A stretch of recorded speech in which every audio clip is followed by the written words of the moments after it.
Hello and welcome to post info. मेरा नाम अभिषेक है और इस यूट्यूब चैनल पर हम पोस्ट ऑफिस की स्कीम्स, एग्ज़ाम अपडेट्स और डेली काम की आसान जानकारी शेयर करते हैं। अगर आप पोस्ट ऑफिस एग्ज़ाम की तैयारी कर रहे हैं या पोस्ट ऑफिस की स्कीम्स को आसान भाषा में समझना चाहते हैं तो ये चैनल आपके लिए है। आप इससे जुड़े रहिए।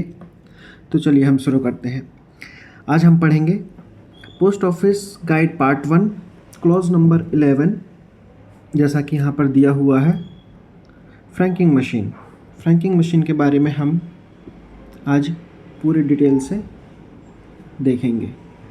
तो जैसा कि आप देख रहे हैं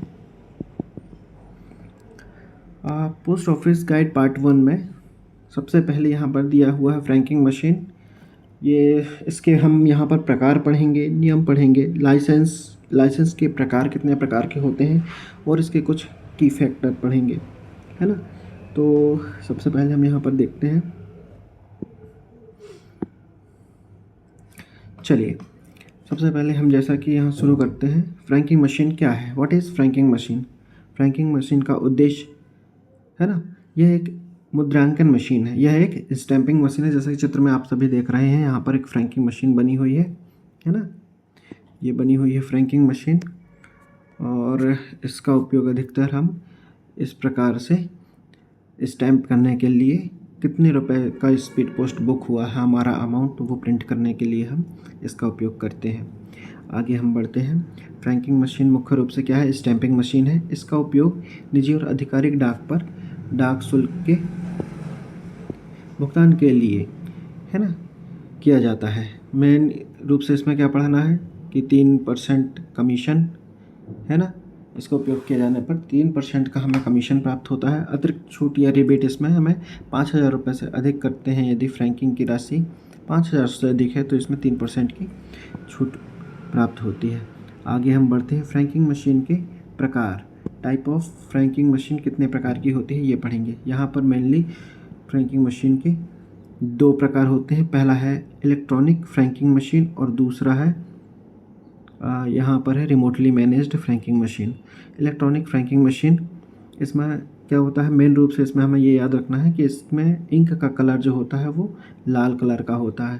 साथ में इसमें डाइस होती हैं, 2 डाइस होती हैं। एक होती है वैल्यू डाई, एक होती है लाइसेंस डाई। वैल्यू डाई में मेन रूप से क्या है कि वैल्यू डाई मतलब वो डाई कहलाती है जिसमें हम उसकी वैल्यू प्रिंट करते हैं कि ये लेटर पोस्ट करने का शुल्क 5 रुपये है, 10 रुपये है ना, या 20-25 रुपये, जो भी इसकी वैल्यू निकलती है उसको प्रिंट करने के लिए वैल्यू डाई का उपयोग किया जाता है। दूसरा हम देखते हैं यहाँ पर लाइसेंस डाई। लाइसेंस डाई प्रत्येक यूज़र को दी जाती है जो अप्लाई करता है फ्रैंकिंग मशीन के लिए, उसका एक यह यूनिक नंबर होता है। इसी प्रकार दूसरा होता है क्या, रिमोटली मैनेज्ड फ्रैंकिंग मशीन। तो मुख्य रूप से इसमें क्या होता है कि इलेक्ट्रॉनिक फ्रैंकिंग मशीन की तरह भी इसमें भी इंक यूज़ होती है, लेकिन इसका कलर होता है नीला कलर, ठीक है ना। इसमें अब जैसे कि इलेक्ट्रॉनिक फ्रैंकिंग मशीन में डाई होती हैं, लेकिन इसमें होते हैं मीटर होते हैं, 2 प्रकार के होते हैं ये, असेंडिंग मीटर या डिसेंडिंग मीटर, है ना। साथ में इसमें हम आगे पढ़ेंगे डिजी फ्रैंक प्लस मशीन, इसी का अन्य नाम है, और पिटनी बोस जो है वो रिमोटली मैनेज्ड फ्रैंकिंग मशीन से संबंधित है। चलिए आगे बढ़ते हैं। एक फ्रैंक किए गए लेख, है ना, कि शारीरिक संरचना, एनाटॉमी ऑफ द फ्रैंक्ड आर्टिकल। तो इसमें आप मेन रूप से देख रहे हैं कि एक लेटर बना हुआ है।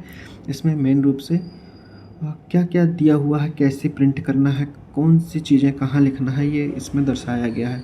सबसे पहले यहाँ पर हम इसे देखते हैं, है ना। यहाँ पर फ्रैंकिंग की गई जो वैल्यू वगैरह रहती है, लाइसेंस नंबर होता है, वो हमें यहाँ पर लेटर के राइट हैंड टॉप कॉर्नर में हमें फ्रैंक करना होता है, इसमें स्टैंप करना होता है, ठीक है ना। और इसमें ऐसा है कि इसमें मेन रूप से आपको ये याद रखना है कि जो फ्रैंक आर्टिकल होते हैं या जो भी हम फ्रैंक करते हैं वह उसका जो स्टैंप होता है वो चमकीले लाल रंग में होना चाहिए, साफ सुथरा, स्पष्ट एवं बिना ओवरलैप किए होना चाहिए। अगला आगे क्या है कि मूल्य डाई की 1 से अधिक छाप हो सकती हैं। मतलब जैसे यहाँ पर 30 रुपये लिखा है, ये 30 रुपये की आप 1 या 2 बार प्रिंट कर सकते हैं इसमें, किंतु जो यूनिक नंबर लाइसेंस का नंबर होता है उसको एक ही बार प्रिंट करना है हमें यहाँ पर। इसके अलावा यहाँ पर देखेंगे लेफ़्ट हैंड टॉप कॉर्नर में एडवर्टाइजमेंट के लिए ये जगह है ना रिज़र्व होती है। साथ में यहाँ पर जो है सेंडर का नाम वगैरह दिया जाता है। चलिए आगे बढ़ते हैं। लाइसेंस के प्रकार और कितने प्रकार के होते हैं ना, तो मेन रूप से फ्रैंकिंग मशीन में जो लाइसेंस है 3 प्रकार के होते हैं। एक होता है इंडिविजुअल, कमर्शियल और डिपार्टमेंटल। इंडिविजुअल व्यक्तिगत, व्यावसायिक और विभागीय, इस प्रकार यहाँ पर 3 प्रकार के लाइसेंस होते हैं। अब हम आगे यहाँ देखते हैं कि जो है लाइसेंस में इंडिविजुअल जो लाइसेंस होता है इसके लिए ऑनलाइन एप्लीकेशन सबमिट करना होता है हेड ऑफ डिवीज़न को। हेड ऑफ डिवीज़न कौन होता है? हमारे एसपी या एसएसपी सर होते हैं। इसी प्रकार व्यवसायिक या कमर्शियल के लिए भी आपको ऑनलाइन एप्लीकेशन देना होता है हेड ऑफ डिवीज़न को। किंतु यदि कोई डिपार्टमेंटल या विभागीय या कोई सरकारी कार्यालयों के द्वारा लाइसेंस लिया जाता है, फ्रैंकिंग मशीन ली जाती है, तो उनको हमें पीएमजी सर के काउंटर पर प्रेजेंट करना होता है ना। अब यहाँ पर जैसे जारीकर्ता लिखा है तो इन दोनों के लिए कौन से व्यक्तिगत और व्यावसायिक इन दोनों लाइसेंस का जारीकर्ता कौन होता है? हेड ऑफ पोस्टल डिवीज़न या सुपरिटेंडेंट ऑफ पोस्ट या सीनियर सुपरिटेंडेंट ऑफ पोस्ट द्वारा यह जारी किया जाता है ना। और साथ में इसमें हमें मेन रूप से यह ध्यान रखना पड़ेगा कि फ्रैंकिंग मशीन को जो हम लेते हैं वो डायरेक्टर जनरल सर के द्वारा जो अधिकृत फर्म होते हैं या उनके द्वारा रिकमेंड किए गए कंपनी फर्म के द्वारा ही हम इसे प्राप्त कर सकते हैं या ख़रीद सकते हैं। इसमें एक विंडो डिलीवरी टिकट जारी की जाती है ना, वो आपको एचओडी सर देंगे या तो पीएमजी सर के द्वारा ये जारी की जाएगी। इसमें ये होती है कि लाइसेंस धारी के प्रतिनिधि की पहचान। सपोज़ कोई अब देखो जो फ्रैंक पोस्ट किए गए आर्टिकल को जब बुक करने के लिए काउंटर पर आते हैं तो वहाँ पर क्या होता है कि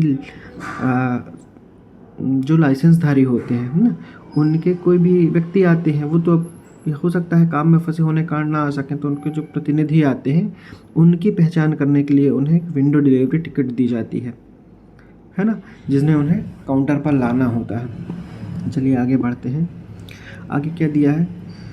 आगे यहाँ पर दिया है सरकारी कार्यालयों के लिए विशेष शर्तें, कंडीशन फॉर गवर्नमेंट ऑफिसेस, है ना। तो ये चीज़ हमने यहाँ पढ़ लिया है कि सरकारी कार्यालयों के लिए जो भी फ्रैंकिंग मशीन है वो पीएमजी द्वारा जारी किया जाता है ना। फिर मशीन किराए पर लेने की सुविधा वहीं उपलब्ध होगी जहाँ पोस्टल मशीन मरम्मत संगठन उपलब्ध होगा। मतलब कि ये मशीनें आप यदि उन्हीं को दिया जाएगा जो इन्हें जहाँ पर जिस शहर में, है ना, या कहना चाहिए उनकी कंपनी या फर्म में इन्हें इनकी मरम्मत या इनको ओपन करके इनका जहाँ पर सुधार कार्य किया जा सकता है, ठीक है ना। दूसरा क्या है कि डाई में बदलाव यहाँ पर दिया है। आधिकारिक डाक पहचान के लिए लाइसेंस डाई में सर्विस शब्द का प्रयोग किया जाता है। तो ये तो ऑब्वियस है, हम सभी जानते हैं कि सरकारी जो भी कार्यालय रहते हैं उनके ऊपर यह इस प्रकार की सर्विस लिखकर, है ना, उसको डिनोट किया जाता है। फिर है पोस्टिंग के कार्यालय। मुख्य रूप से जो फ्रैंक किए गए आर्टिकल होते हैं, है ना, लाइसेंस में 2 कार्यालय निर्दिष्ट होते हैं, है ना, जो मेन रूप से स्वीकार किए जाते हैं। एक होना चाहिए लोअर सिलेक्शन ग्रेड का कार्यालय या उससे ऊपर का कोई भी एक हेड ऑफिस होना चाहिए, ठीक है ना। और इसके आगे देखते हैं लाइसेंस। मेन रूप से इसमें हम देखेंगे कि यह कितने समय के लिए लागू होता है ना, और इसका रिचार्ज कितने का है, एनुअल रेंट कितने का है, रिसिप्ट वगैरह, ठीक है। तो सबसे पहले यहाँ पर दिया हुआ है लाइसेंस के लिए फ़ीस कितनी है। लाइसेंस के लिए फ़ीस कितनी है? एक तो सबसे पहले वैलिडिटी इसकी होती है 5 वर्ष। एक बार आप लाइसेंस लेते हैं तो ये 5 वर्ष के लिए वैलिड होता है। इसके लिए नया यदि आपको अप्लाई करना है तो नए लाइसेंस के लिए नवीकरणीय शुल्क होता है 375 रुपये, है ना। और समाप्ति के बाद नवीनीकरण, मतलब कि यदि आपने समय रहते इसका रिन्यू नहीं कराया इसको, तो जब आपको रिन्यू करना होगा तो 475 रुपये देना होगा। समाप्ति से 1 महीने पहले आवेदन अनिवार्य है। यदि आपने सपोज़ दिसंबर में आपका रिन्यू होना है और आपने रिन्यू नहीं किया है, नवंबर में आपको अप्लाई करना था, यदि दिसंबर हो जाता है या जनवरी पहुंच जाता है तो 475 रुपये लगेंगे, 100 रुपये लेट फीस के साथ, है ना। फिर इसमें दिया हुआ है कि रिचार्ज आपको हमेशा पहला रिचार्ज 2000 रुपये से कम इतना का होना चाहिए। अगला न्यूनतम रिचार्ज 1,000 रुपये से हो सकता है, कम से कम 1,000 या इससे ऊपर का हो सकता है ना। वार्षिक किराया एनुअल रेंट क्या है कि 2,000 से 9,900 रुपये तक आप अग्रिम भुगतान कर सकते हैं, चेक या बैंक ड्राफ्ट के द्वारा किया जा सकता है। फिर है डाकघर द्वारा लाइसेंसधारी से प्राप्त किसी भी भुगतान की रसीद फॉर्म ACG 61 में दी जाती है। जब भी आप आर्टिकल पोस्ट करते हैं तो भुगतान के पश्चात या आर्टिकल पोस्ट नहीं, लाइसेंस लेने के लिए जो भी आप ये अमाउंट पे करते हैं 375 या 475 रुपये, तो इसका जो रिसिप्ट है वो ACG 61 फॉर्म पर पोस्ट ऑफिस द्वारा आपको प्रदान की जाएगी या उस फर्म को प्रदान की जाएगी जो लाइसेंस लेता है ना। अब आगे देखते हैं। आगे यहाँ क्या दिया हुआ है,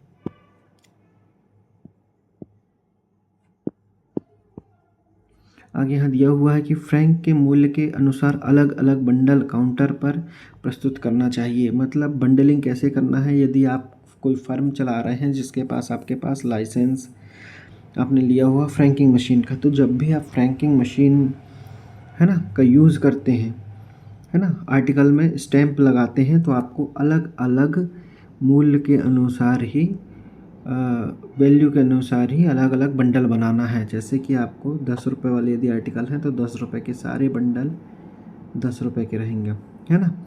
इसके अलावा 25 रुपये के यदि स्टैंप किया है तो 25 रुपये के बंडलों को सारों को एक ही बंडल में तैयार करना है। फिर क्या है, अधिकतम आप इसमें क्या कर सकते हैं, 2 डाकघरों में पोस्टिंग कर सकते हैं। लाइसेंस में 2 डाकघरों की अनुमति दी जाती है, या तो ये 2 पोस्ट ऑफिस हो सकते हैं या एक पोस्ट ऑफिस या एक रात्रिकालीन डाकघर होता है। फिर अगला क्या है, पहचान के लिए, ये हमने पढ़ा है अभी जैसे कि कोई भी अपना लाइसेंसधारी जो होते हैं, है ना, उनका कोई प्रतिनिधि यदि डाक लेकर आता है काउंटर पर, तो उनको अपनी पहचान के लिए एक विंडो टिकट दी जाती है ना। ये कौन जारी करता है, ये डिवीज़न के हेड जारी करते हैं या तो फिर PNG सर इसको जारी करते हैं। फिर है इसमें क्या होना चाहिए, जब भी कोई भी प्रतिनिधि जो है बंडल लेकर आते हैं आर्टिकल्स के, तो दिन के अंत में विधिवत भरा हुआ दैनिक डॉकेट लेकर अनिवार्य है। मतलब आप यदि सपोज़ दिन में 5 बार आते हैं अलग अलग बंडल लेकर, है ना, तो लास्ट राउंड में जब आएंगे आप तो आपको एक डेली डॉकेट फिल करना है ना। इसी को SOM या स्टेटमेंट ऑफ मेलिंग, 1 प्रति कस्टमर रिकॉर्ड बुक के लिए करना होता है और 2nd प्रति काउंटर के लिए 2 प्रति में आपको ये लाना होता है ना। आगे बढ़ते हैं, इसमें एरर्स क्या है, एक्सेप्शंस क्या है और पेनाल्टीज़ क्या है ना। तो जैसा कि यहाँ पर दिया हुआ है लेटर बॉक्स में पोस्टिंग, यदि फ्रैंक किए गए आर्टिकल को, एक तो सबसे पहली बात यह है कि फ्रैंक किए गए आर्टिकल को लेटर बॉक्स में डालने की हमें बिल्कुल भी अनुमति नहीं होती है ना। यदि बाय फॉल्ट आप फ्रैंक की गई वस्तु को लेटर बॉक्स में डाल देते हैं तो उसे अनपेड के रूप में ट्रीट किया जाता है। अनपेड के रूप में ट्रीट किया जाता है मतलब आर्टिकल को एक्सेप्ट तो कर लिया जाएगा, लेकिन आपने उसमें जो भी वैल्यू की उसमें डाई या फिर मीटर लगाए हुए हैं, है ना, सपोज़ 25 रुपये का आपने इसमें छापा हो, लेकिन इसको हम अनपेड माना जाएगा और जब डिलीवरी के समय इससे पूरा पैसा वसूल किया जाएगा। फिर है पिछली तारीख या अगली तारीख वाले लेख को स्वीकार नहीं किए जाएंगे। यदि इसमें आप फ्रैंक किए गए आर्टिकल को लाते हैं और उसमें पीछे की डेट रहती है, एक दिन पिछली या फिर अगली डेट रहती है, जिसको स्वीकार नहीं किया जाता। डेट सेम होना चाहिए, लाइसेंस भी सेम डेट की होनी चाहिए। किसी एक्सेप्शन ये है कि एक दिन पिछली डेट को स्वीकार कर लिया जाता है कभी कभी, लेकिन लाइसेंस की डेट को सेम ही डे में की होनी चाहिए, है ना। फिर है कि यदि बाय फॉल्ट गलत आपने प्रिंट कर दिया है, गलत नेम, है ना, गलत वैल्यू छाप दी है और आपको फिर रिटर्न या आपको इसमें क्या चाहिए कि आप जैसे भी पोस्ट ऑफिस में आकर बताते हैं कि गलत आपके द्वारा इंप्रेशन हो गए, तो ये लाकर जैसे ही देंगे आपको, तो उसमें जो भी मूल्य है, अंकित मूल्य, जैसे 25 रुपये है तो उसमें 5% कटौती के साथ में आपको भत्ता दिया जाएगा। मतलब जैसे 100 रुपये है, 100 रुपये के यदि आपने फ्रैंक किया हुआ है तो उसका 5% 5 रुपये काट लिया जाएगा, शेष 95 रुपीज़ रिटर्न किए जाएंगे, है ना। और ये दावा 6 महीने के भीतर होना चाहिए, अच्छे से पढ़ने लायक होना चाहिए, पूरा लिफाफा रैपर सब चीज़ इसमें सरेंडर किया हुआ होना चाहिए। ठीक है ना। फिर आगे है कि लाइसेंस को रद्द कैसे किया जाता है। लाइसेंस की शर्त टूटने पर, मतलब आपको जो भी लाइसेंस, जिस भी शर्त के आधार पर लाइसेंस दिया गया है, यदि आप उसको नहीं फॉलो करते हैं तो पोस्ट ऑफिस के जो हमारे मुखिया रहते हैं, एसपी सर, एसएसपी सर, ये बिना किसी जानकारी दिए, कारण बताए, या पीएमजी सर जो हैं, बिना किसी जानकारी दिए, कारण बताए, किसी भी प्रकार की जानकारी बिना दिए हुए ये लाइसेंस को तुरंत प्रभाव से रद्द कर सकते हैं, है ना। अब हम आगे देखते हैं मेंटेनेंस इसका, है ना, सीलिंग और ऑडिट की क्या प्रोसेस है। तो सबसे पहले है मशीन को सीलिंग। सबसे पहले जब भी सप्लायर आपको डिवाइस देगा तो वो पोस्ट ऑफिस कर्मचारी और जो भी क्या होते हैं, जो अपने इंस्पेक्टर होते हैं, मतलब SDIP, sub division inspector of post, इससे या इससे ऊंचे की पोस्ट वाले अधिकारी ही की उपस्थिति में ही हम इसमें क्या करते हैं, नीचे की तरफ शीशे की सील लगाकर इसको लॉक किया जाता है। लाइसेंसधारी इसे तोड़ नहीं सकते हैं। रीसेट के लिए भी सेम प्रोसेस है कि पब्लिक रिलेशन इंस्पेक्टर के पद या से नीचे के अधिकारी द्वारा इसे रीसेट नहीं किया जा सकता है ना। तो इस प्रकार से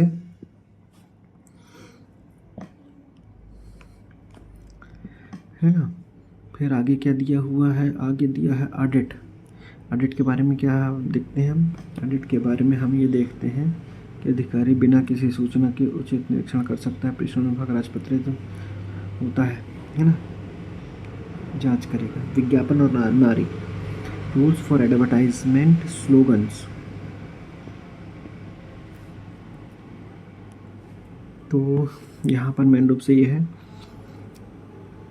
कि देखो, स्लोगन्स लिखने के लिए क्या है कि ये लिफाफे के ऊपरी तरफ लेटर में लेफ्ट हैंड टॉप कॉर्नर में ही सीमित होना चाहिए, है ना। यह लाइसेंस संख्या या डेट स्टैम्प्स और पोस्ट मार्क के स्टैम्प से काफ़ी अलग होना चाहिए। इसमें केवल अपने व्यवसाय से संबंधित ही से रिलेटेड स्लोगन होना चाहिए या एडवर्टाइजमेंट होना चाहिए, है ना। फिर हेड ऑफ डिवीज़न से इसको स्वीकृति लेना ज़रूरी होता है, जो भी आप इसमें एडवर्टाइजमेंट या स्लोगन देते हैं, है ना। और एक बार ये अनुमोदित होने के बाद में, या एक बार इसको जब क्लैरिफाई वेरीफाई कर दिया जाता है, उसके बाद में आपको इसे चेंज करने की अनुमति नहीं होती है ना। जो भी सारा खर्च आता है डाई काटने का, लाइसेंसधारी के द्वारा वहन किया जाता है। एक लेख पर एक से अधिक नारा या विज्ञापन नहीं होना चाहिए। ठीक है, आगे हम देखते हैं मशीन की पहचान और सुरक्षा। इसमें दिया हुआ है कि हम मशीन, है ना, यूनिक नंबर। फ्रैंकिंग मशीन के लिए एक यूनिक नंबर दिया जाता है, जैसा कि आप यहाँ देख रहे हैं, एक्स से स्टार्ट होता है और आगे 6 नंबर इसमें दिए जाते हैं। ये 6 नंबर जो होते हैं वो मशीन के सीरियल नंबर को दर्शाते हैं। और जो फर्स्ट का ये एक्स वाला नंबर है, ये क्या दिखाता है कि ये कंपनी या मैन्युफैक्चरर की डिटेल को दिखाती है ना। इसमें यदि किसी भी प्रकार की विसंगति पाई जाती है ना, तो क्या होता है, विसंगति पाई जाती है तो इसका तुरंत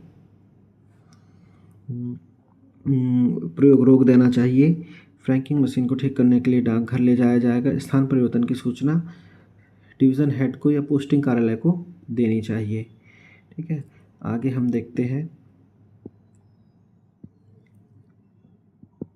आगे क्या देखते हैं। परीक्षा के लिए इसमें कुछ शॉर्टकट सारांश की फैक्टर दिए हुए हैं, है ना। इसमें क्या है, मुख्य रूप से हमें क्या याद रखने हैं, कमीशन या छूट। 5,000 प्लस पर 3% हमें कमीशन मिलता है ना, मतलब 3% की छूट रहती है, जो भी उसमें स्टैम्प की गई वैल्यू रहती है। फिर है अधिकतम इसको हम 2 डाकघर में पोस्ट कर सकते हैं, ठीक है ना। ये दोनों, ये तो पोस्ट ऑफिस हो सकते हैं या एक पोस्ट ऑफिस और एक नाइट पोस्ट ऑफिस होगा, है ना। इसका जो लाइसेंस है वो हमें 5 साल के लिए वैलिड रहता है। फिर है नया जो हम अप्लाई करते हैं 375 रुपये में अप्लाई होता है। यदि इसको रिन्यू करना है, और रिन्यू भी 375 में होगा। यदि देरी से रिन्यू होता है तो 475 रुपये लिए जाएंगे। प्रथम रिचार्ज 2000 से, न्यूनतम 1000 से 3 महीने के अंदर आपको, यदि आप गलत स्टैम्प कर देते हैं तो 3 महीने के अंदर आपको अप्लाई करना होगा, जिसमें 5% की कटौती के बाद शेष राशि को आपको लौटा दिया जाएगा, है ना। फिर यहाँ पर अगला है अथॉरिटीज़ कौन कौन सी हैं। मुख्य रूप से लाइसेंस को जारी करते हैं एसपी, एसएसपी या पीएमजी, है ना, जो भी डिपार्टमेंटल लाइसेंस होता है इसको ये जारी करते हैं, ठीक है ना। फिर है मशीन को सेट रीसेट करना है, खोलना है, तो वो कौन करेगा, पब्लिक रिलेशन इंस्पेक्टर पोस्टल के इनके या इनसे उचित पद के कोई अधिकारी की उपस्थिति में की जाएगी। हेड ऑफ पोस्टल सर्किल किसी भी उस शर्त का उल्लंघन करने पर लाइसेंस को रद्द कर सकते हैं। इलेक्ट्रॉनिक फ्रैंकिंग मशीन 2 डाइज होती हैं इसमें। रिमोटली मैनेज्ड फ्रैंकिंग मशीन में 2 मीटर होते हैं, है ना। और जब भी कोई लाइसेंस लेता है ना, या रिन्यू कराता है, तो उसको रिसिप्ट ACG 67 फॉर्म में दी जाती है। सरकारी डाई की पहचान है, ऊपर सर्विस शब्द का यूज़ किया जाता है ना। फिर आगे दिया हुआ है कि फ्रैंकिंग मशीन क्लॉज नंबर 11 में है, ये तो हमें पता ही है। डाक विभाग की राजस्व और दक्षता का एक मुख्य स्तंभ है। एक विभागीय कर्मचारी के रूप में इसके लाइसेंस, वित्तीय लेखांकन और तकनीकी नियमों की सटीक जानकारी विभागीय परीक्षा और दैनिक संचालन दोनों के लिए अनिवार्य है ना। तो इस प्रकार हमने यहाँ पर फ्रैंकिंग मशीन से रिलेटेड कुछ शॉर्ट बिंदु पढ़ा है ना। शायद आई होप समझ में आया होगा ये। इसके आगे हम देखेंगे अगली वीडियो में, इससे हम कुछ रिलेटेड कुछ क्वेश्चन आंसर भी करेंगे, वो हम देखते हैं अगली वीडियो में, है ना। धन्यवाद।